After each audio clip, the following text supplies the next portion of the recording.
Hi, welcome to the International Space Station Flight Control Room.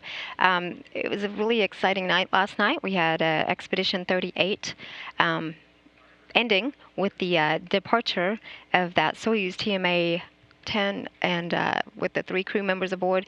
Were you able to watch the landing? Yes, I had it queued up at home. Great. Watching.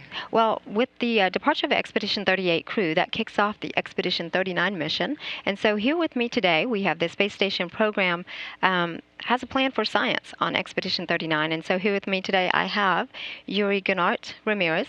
I said that correct, right? Good. And she is the Expedition 39 Increments lead scientist. And so she's going to talk to us a little about what science activities we're going to be doing.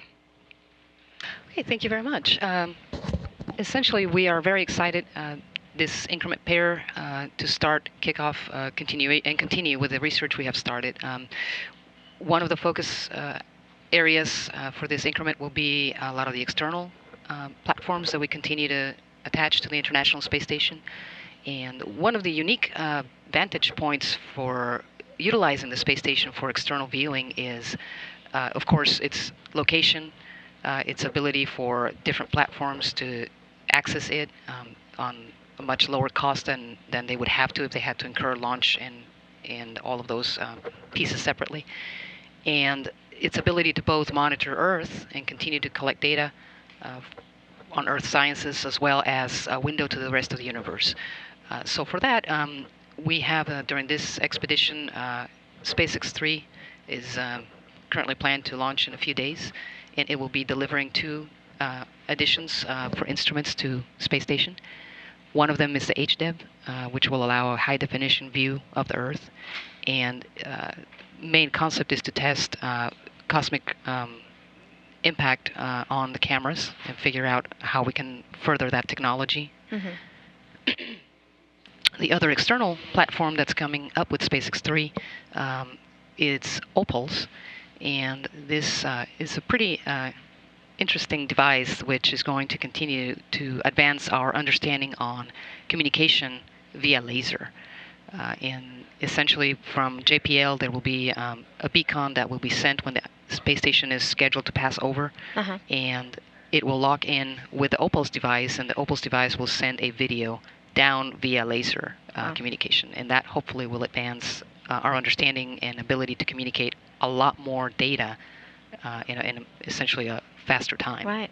So we're kind of talking about some of the science, the activities that we'll be looking at outside the complex. But real quick, let's just back up a little bit and explain to me what goes into the planning, like being the increment lead. You know, you're assigned this is going to be your mission, and what kind of science? How do you go about?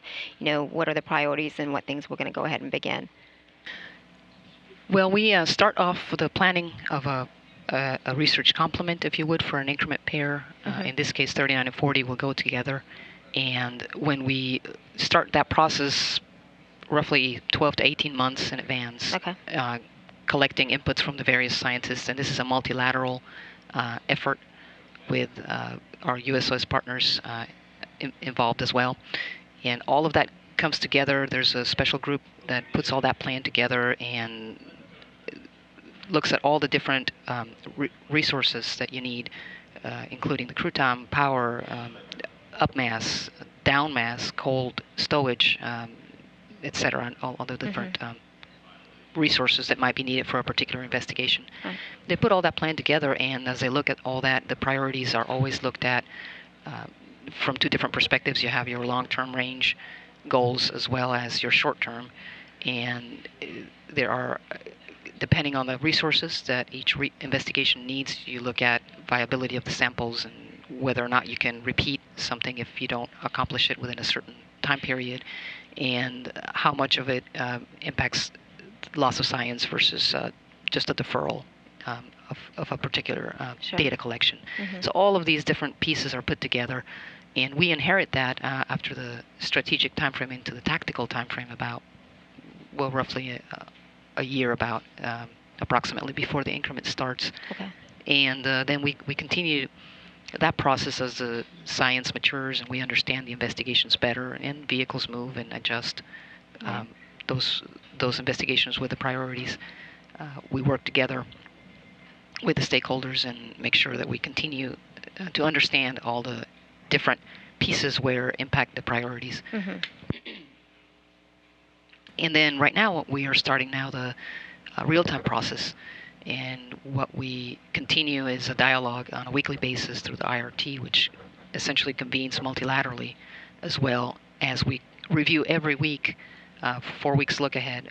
We start looking at the science complement and the priorities adjustments as necessary. Okay. Well, a lot of planning goes into this. So so we talked some about the research that's going on outside the complex, but the crew members themselves are actually research subjects. Can you tell me some of what human research projects or studies that we're doing right now for Expedition 39 and 40? Certainly. We have a continuation of a lot of our human research subjects that have started in previous expeditions. Mm-hmm. We continue certainly to make additional collections on ocular health, which is a big priority to understand what the visual impairment for the crew members can be due to microgravity. So we will continue definitely with those investigations. We also have continuation of other investigations, for example, microbiome, which it's pretty neat. The best way I can think of describing it is you look at the human body as its own little microcosmos, if you would, and all of the different organisms that live in the human body have to be living in harmony for your immune system to work correctly and in balance so you don't get sick. And that happens here. Exactly. And in microgravity, it's even heightened. So we're trying to understand the environment interactions with that microbiome, which is the human being. So that's a lot of exciting research in that regard. Great. We also have a new investigation during our increment, and this is a JAXA feature investigation that strives to understand if we can devise a good countermeasure for muscle atrophy. As you know, with 0G, muscles suffer from that problem, and they are looking at a new way to exercise using an electrical stimulus to the muscles. Which would be, instead of having the bulky exercise devices that we have today, could possibly augment that and even become a possible substitute for longer missions where you have a much smaller set where you adjust your electrical devices to the exercises that you will perform. In this case, we're going to do curls to assess how good that is and how positive of an impact it has on the muscle development. Well, that's a new exciting human research. Well, thank you so much. That's a great overview. Again, that's a lot of the science. We have continued science. We have some new stuff that's happening, and you are officially there. And congratulations and best of luck to you. Thanks so much again for coming out today. Thank you very much. Thank you.